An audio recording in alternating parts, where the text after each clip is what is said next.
Hello बच्चों, जय हिंद। आज हम लोग करने वाले हैं मैग्नेटिक इफेक्ट। इसमें हम लोग देखेंगे कि मैग्नेटिक का इफेक्ट क्या है, right. Magnetic effect of current. तो इस करंट के कारण कुछ मैग्नेटिक इफेक्ट होते हैं, उसको आपको स्टडी करनी है। तो उसी में एक टर्म आपको मिलेगा मैग्नेटिक मोमेंट। जैसे हम लोगों ने डाइपोल मोमेंट किया था इलेक्ट्रोस्टैटिक्स में, तो उसको बोलते हैं इलेक्ट्रिक डाइपोल मोमेंट। इसे आप मैग्नेटिक मोमेंट बोलोगे या सिंपल मैग्नेटिक डाइपोल मोमेंट भी कह सकते हैं। तो हम लोग यहाँ पे कुछ कॉन्सेप्ट्स को बताने वाले हैं बच्चों, ध्यान से देखना है, ध्यान से सुनना है। Magnetic dipole moment is a vector quantity और इसकी डायरेक्शन को फाइंड करने के लिए आप करंट को फॉलो करोगे। करंट जैसे जाएगा वैसे आपको फिंगर को कर्ल करना है, राइट। तो अभी मैं आपको बताने वाला हूँ कि एक डिस्क हमारे पास है। एक क्वेश्चन है कि हमारे पास non conducting disc of mass m and radius r has a surface charge density sigma and rotates with an angular velocity omega about its axis। ठीक है ना। Show that magnetic dipole moment and angular momentum are related as। m क्या है? Magnetic dipole moment है और l है angular momentum, जो हम लोगों ने क्लास 11 मैकेनिक्स में पढ़ा था, देखा था। तो आपके पास क्या है? Non conducting disc. तो आप एक डिस्क बना लो पहले ऐसे, दिस वन, ठीक है। ये डिस्क क्या कर रहा है? रोटेट कर रहा है। ये डिस्क इज रोटेटिंग। डिस्क की मास m है और इसकी कुछ रेडियस है, दैट इज r, और मास है m। ये नॉन कंडक्टिंग है, मतलब इसके सरफेस पे चार्ज तो है ही, इसके अंदर भी चार्ज है, पूरा चार्ज यहाँ पे स्प्रेड है। Non conducting disc of mass m and radius r has a surface charge density sigma. Hopefully आपको सिग्मा मालूम होगा, Q बाई एरिया को ही तो सिग्मा बोलते हैं, या फिर आप यूं कह सकते हो सिग्मा इंटू एरिया, आपको चार्ज Q मिल जाएगा। Rotates with an angular velocity omega about its axis. Show that magnetic dipole moment and angular momentum are related by this equation. एक इक्वेशन आपको गिवन है, ये आपको प्रूफ करना है।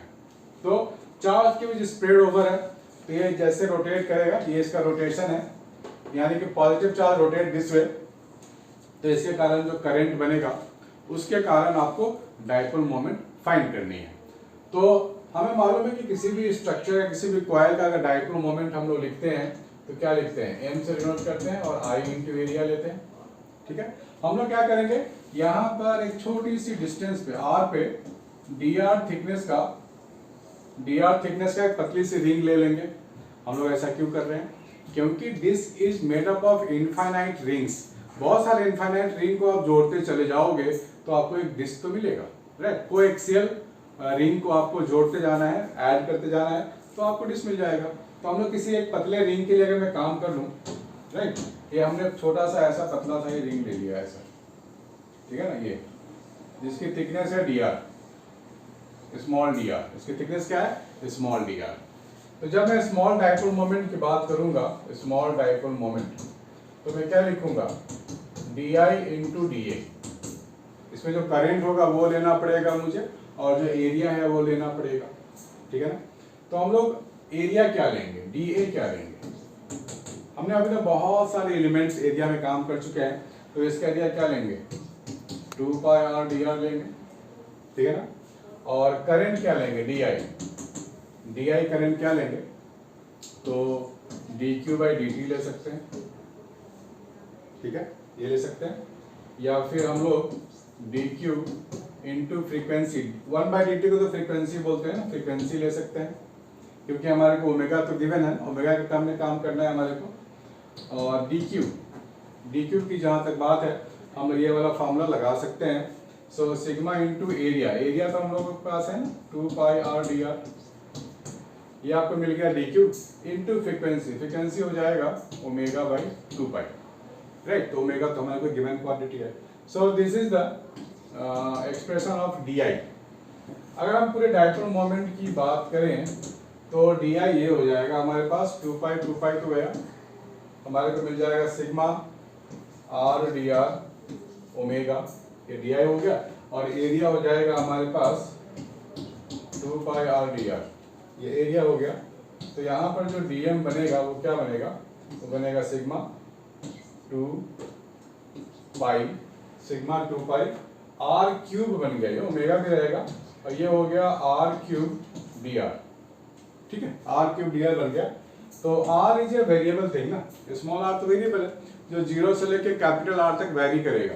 तो आप यहाँ लिखोगे 0 टू कैपिटल आर और 0 टू एम। तो आपको पूरा का पूरा यहाँ से डायपोल मोमेंट एम आपको मिल जाएगा, that is omega two sigma pi, ये हो जाएगा R4/4 and that is 0 to capital R. तो यहाँ से आपको जो m मिलेगा वो मिल जाएगा ओमेगा टू सिग्मा पाई R4/4। ठीक है, इसको आप कट कर सकते हो, तो ओमेगा टू सिग्मा पाई, 2 तो हट जाएगा यहाँ से, नीचे पे 2 मिल जाएगा, दिस इज R4। ये आपको मैग्नेटिक डायपोल मोमेंट मिल चुका है, राइट। मैग्नेटिक डायपोल मोमेंट मिल चुका है, तो आपको इस इक्वेशन तक पहुंचना है, इस इक्वेशन को आपको लाना है। तो यहाँ पे Q चाहिए, यहाँ पे चार्ज चाहिए ना, Q चाहिए। इसके आगे आप चाहो तो खुद भी कर सकते हो, नहीं तो इस फॉर्मूले का इस्तेमाल करके आप Q लिख सकते हो। तो यहाँ पर हम क्या लिखेंगे, ओमेगा पाई R4/2। सिग्मा को क्या लिखेंगे हम लोग, सिग्मा को लिख सकते हैं Q by area, Q upon pi are square, ये लिख सकते हैं ना। तो पाई पाई कट और R square cut, R square बचेगा, ठीक है ना। तो हमारे को क्या मिलेगा यहाँ पर, हमारे को मिल जाएगा m is equal to R square, Q R square omega, omega Q R square by 2, ठीक है ना, omega Q R square by 2। ठीक है, ये आपको मिल चुका है। और जब हम लोग बात करेंगे एंगुलर मोमेंटम की L, तो L का फॉर्मूला आपको पता है, I इंटू ओमेगा होता है, राइट। I क्या होता है डिस्क के लिए, mr स्क्वायर बाई 2, तो आपको मालूम है इस एक्सिस के अबाउट में जो हम लोग I निकालेंगे moment of inertia, this one. तो इक्वेशन 1 अपॉन इक्वेशन 2 मिल गया। आप इसको डिवाइड करोगे तो आपको मिल जाएगा m बाई एल और आर स्क्वायर कट, ये हो गया ओमेगा क्यूब m और ये 2, ओमेगा ओमेगा भी कट जाएंगे, सॉरी 2q बाई m, 2 जो है वो क्यूब के साथ चला जाएगा, 2 भी कट जाएगा, सॉरी। यहाँ पर आपको थोड़ा सा सावधानी बरतनी पड़ेगी। I इंटू ओमेगा है, R डिस्क के लिए हमारे को मालूम है ना, सेंटर से पास करना है, तो mr स्क्वायर बाई 2 हो जाएगा। और यहाँ 2 नीचे में बचा था, 2 हट गया था यहाँ से, और ये R स्क्वायर, ये R स्क्वायर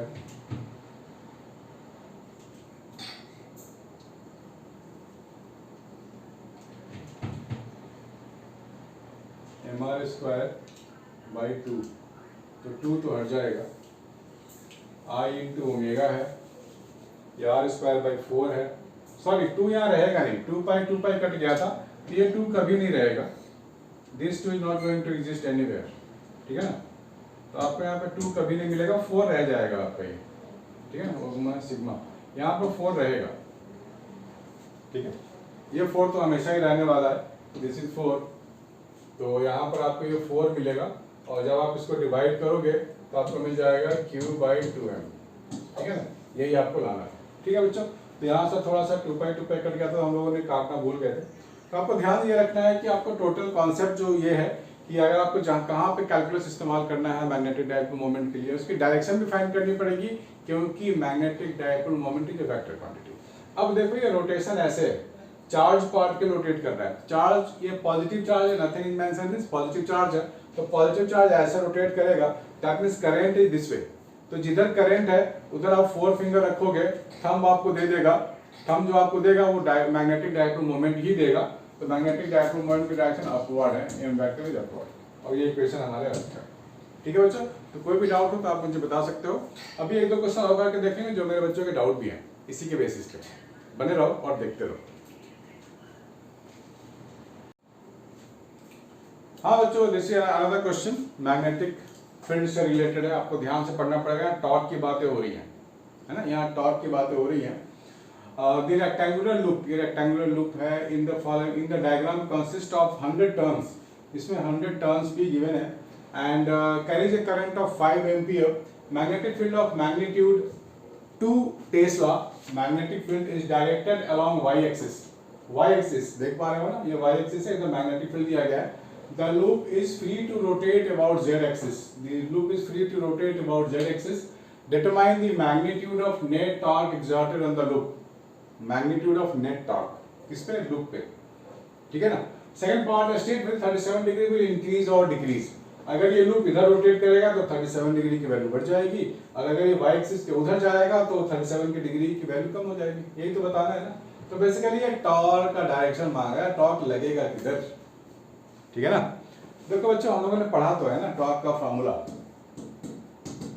ठीक है ना, टॉर्क का फॉर्मूला पढ़ा हमने, बीना साइन थीटा, ये तो पढ़ा है, where theta is the angle between area vector and magnetic field vector। इसको अगर वेक्टर के फॉर्म में लिखोगे तो आई एन ए को लिखना पड़ेगा मैग्नेटिक डाइपोल मोमेंट, तो ये होता है M vector cross B vector ना, ये होता है। और मैग्नेटिक डाइपोल मोमेंट का डायरेक्शन निकालना हमने अभी अभी सीखा, जिधर करंट है उधर अपने 4 फिंगर को कर्ल करोगे, थंब आपको दे देगा मैग्नेटिक डाइपोल मोमेंट, ठीक है ना, बहुत इजी सा चीज है ये तो। चलो करके देखते हैं कुछ। Determine the magnitude of the torque, net torque exerted on the loop. Okay, net torque पूछ रहा है बच्चों, तो ध्यान से देखो, ये लूप में करंट ऐसा है, फिर ऐसे है, फिर ऐसे है, फिर ऐसे ऐसे, तो एरिया वेक्टर किधर होता है, एरिया वेक्टर तो परपेंडिकुलर टू द सरफेस होता है ना, दिस इज एरिया वेक्टर, है ना।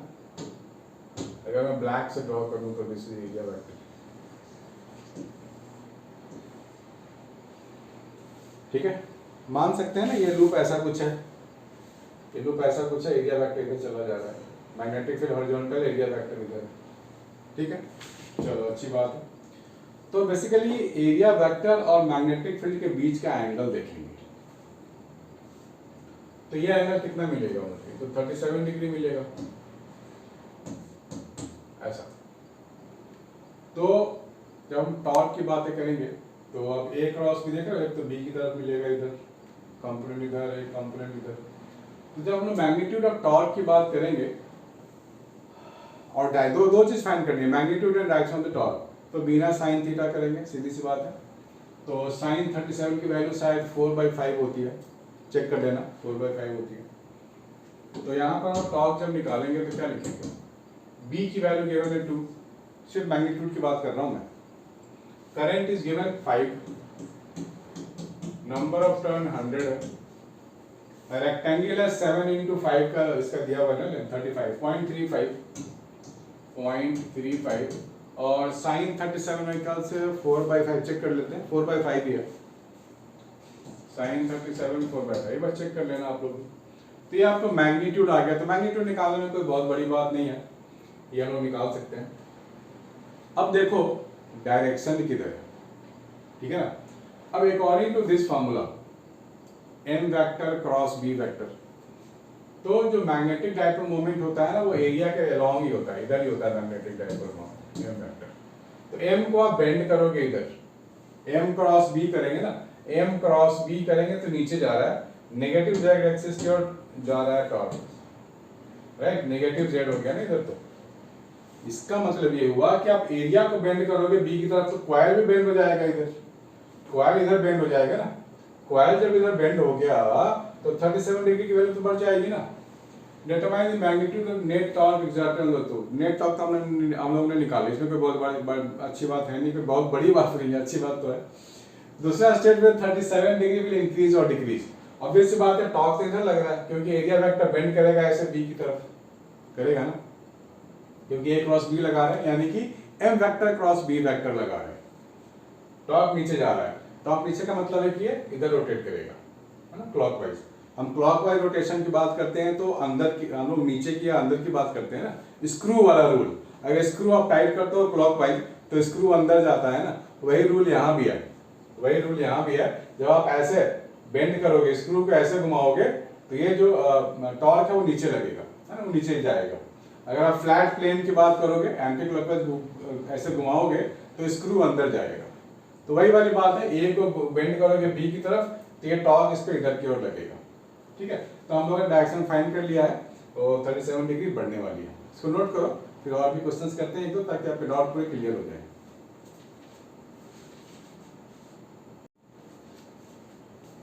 हाँ बच्चों, ये क्वेश्चन और करते हैं जो मेरे बच्चों के डाउट हैं, उन्होंने भेजा है तो एज इट इज मैंने यहाँ पे डाल दिया है। Current carrying circular loop of radius r is placed in the xy plane, placed in the xy plane with centre at the origin. अब देखो मैग्नेटिक फील्ड में क्या है ना, थोड़ा सा आपको इमेजिनेशन पावर चाहिए, यू नीड इमेजिनेशन पावर, ताकि आप वेक्टर्स को लोकेट कर पाओ, पहचान पाओ। तो इमेजिनेशन पावर थोड़ा सा आप इंक्रीज कर लो, इमेजिन करना सीख जाओ, सपने देखना सीख जाओ। XY plane, half of the loop with x greater than 0 is now bent so that it now lies in the YZ plane। जैसे मान लो यही कोई रेक्टेंगुलर मेरे पास प्लेन है, ये x एक्सिस हो गया, ये x एक्सिस हो गया, ये y एक्सिस हो गया, राइट। ये x एक्सिस मान लेते हैं, ये XY प्लेन में अभी है। अब आप इसको बेंड कर दोगे ऐसे आधा, राइट। अगर मैं इसको बेंड कर दूं ना आधा, ऐसे बेंड हो गया। पहले फ्लैट था ना, ये x एक्सिस था, ये y एक्सिस था, अब मैंने इसको ऐसे बेंड कर दिया तो ये z एक्सिस की ओर आ गया। माइंड इट, पहले क्या, पहले था x एक्सिस और ये y एक्सिस और z एक्सिस, इधर आपकी तरफ z एक्सिस ऐसा। लेकिन जब मैंने इसको बेंड कर दिया तो ये पोर्शन आ गया z एक्सिस की तरफ, ये वाला पोर्शन आ गया z एक्सिस की तरफ। ठीक है ना, कैन यू इमेजिन? इमेजिन करना पड़ेगा आपको थोड़ा। तो अगर मैं यहाँ पे दिखाऊं, अगर मैं यहाँ पर दिखाऊं, चलो यहाँ नहीं दिखाते हैं, साइड में दिखाते हैं, नहीं तो बाद में दिक्कत हो जाती है। चलो मैं यहाँ अगर दिखाऊं, ये फ्लैट है, ये फ्लैट है, ये x एक्सिस है, ये y एक्सिस है, ठीक है ना। करंट इसमें कैसा है, चलो करंट जैसा भी ले लो, चलो क्लॉकवाइज ऐसा कुछ करंट ले लेते हैं। जब कुछ गिवन नहीं हो तो हमारी मर्जी है, ले सकते हैं। ऐसे आपको मिल रहा है करंट की डायरेक्शन, ये y एक्सिस लिखा है मैंने। देखो करंट ऐसे जा रहा है, ऐसे जा रहा है, फोर फिंगर को आप ऐसे करोगे तो थंब आपका अंदर जा रहा है, थंब इज गोइंग इनसाइड, मतलब thumb is going negative z direction. ये x है, ये y है, आपके सामने z है, तो नेगेटिव z की ओर जा रहा है आपका ये, ठीक है ना। तो यहाँ पर आपने मैग्नेटिक डाइपोल मोमेंट का डायरेक्शन बना लिया, निकाल लिया, फाइंड कर लिया। चलो अच्छी बात है, हम लोगों को फाइंड करनी है मैग्नेटिक डाइपोल मोमेंट। तो मैग्नेटिक डाइपोल मोमेंट क्या होता है, I इंटू एरिया ही तो होता है ना, I into area, I into pi are square, radius r, ये है मैग्नेटिक डाइपोल मोमेंट। तो ये किधर लगेगा, ये लगेगा minus k cap m vector, ऐसे दिखा दो आप डायरेक्शन।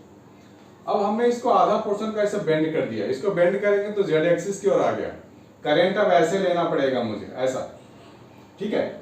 ये इसको बेंड कर दिया मैंने, तो ये बेंड था, पहले ऐसा था, अब ये ऐसा हो गया, तो current is this way, half circle.